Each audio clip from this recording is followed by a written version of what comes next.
Hey guys. Hi, it's Renee from Raw Branded. Good morning, or actually good afternoon if you're in the US on the East Coast. It's about afternoon, noon time. Hope you guys are having a great day. I wanted to pop in here and talk more about this topic over here. Is brand storytelling necessary? Very important topic, and I'll tell you why I want to revisit this.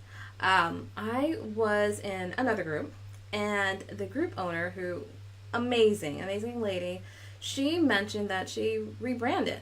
She's been in her business now a few years. She decided to rebrand, and she's really excited about it. And she shared with us her beautiful, professional photos and her mood board, which just looked really great. Loved the color scheme. Um, and in her message, she mentioned that doing her branding can wait. She said, I'm now further along in my business. I love the brand that I've redeveloped. And she talked about her journey, the first iteration when she was early in her business, what it looks like now, that she's been in it further and it's developed and changed. And now she has this other branding that speaks to where her business is and the direction it's going. And, that point, she said, let it wait. And I said, yes, yes. I actually said yes to that form of branding. Branding in the simple form, the form of just, coming up with your colors and fonts and, a nice picture and putting that out there.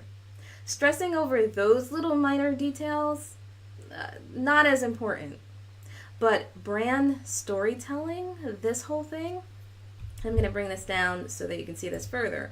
Brand storytelling, now that's a whole nother ball game, and that can't wait. This can't wait. This starts from the very beginning of launching your business. This starts today, yesterday, today, tomorrow. It's ongoing, right?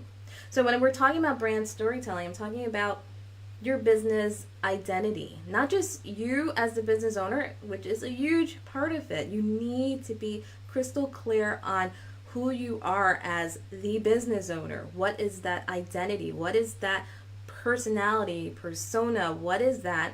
And what is the identity of your business, right? You have to get that clear so that it is uniquely positioned amongst everybody else who does what you do. So the identity has to be clear. Huge part of brand storytelling.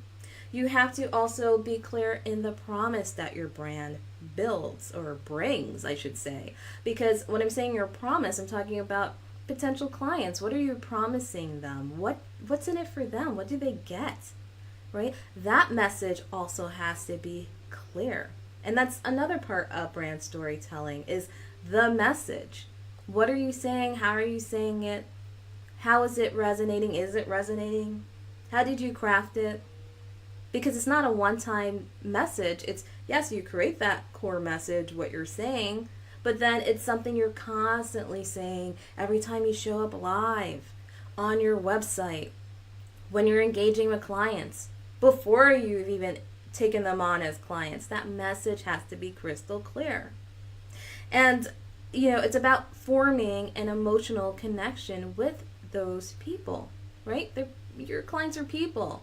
Potential clients, your clients now, the ones you hope to work with, are people. So you have to connect and engage with them emotionally, build that relationship, because that's what's going to have them coming back to you for your services later on, or at the very least, and this is not little, they will rah cheer for you and give you a testimonial and speak to your skills, right? Speak to the experience that you've given them, right?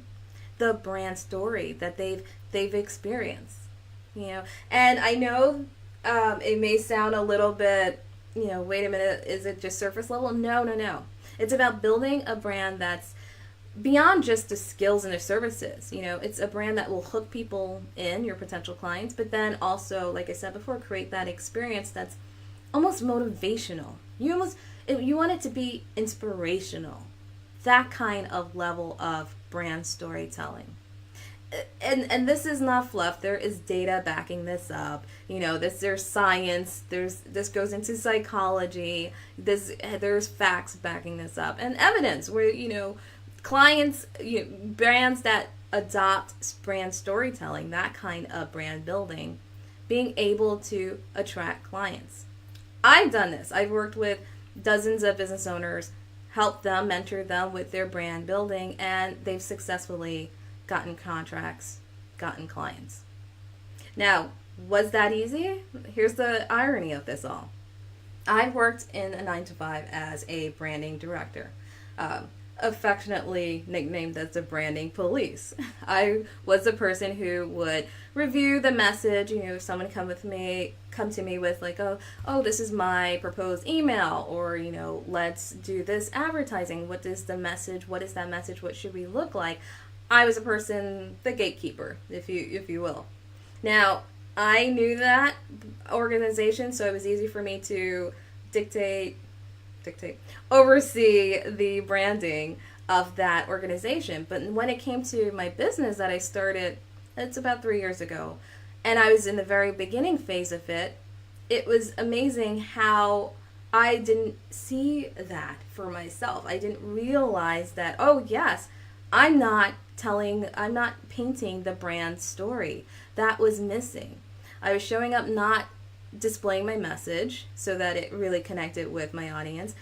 I was speaking live. Yes, I went live, but more robotic. I wasn't being with a personality. I wasn't thinking through the audience who I was speaking to. All those pieces were missing. It was easier for me to do it for other people, but when it came to my own business, wait, what happened? It's funny because going live, I was dead. I was dead going live. The irony of it all.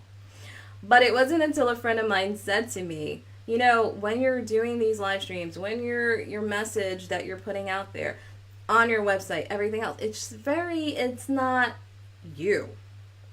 And that was the aha. I realized that, sometimes you're close to things and you don't see it.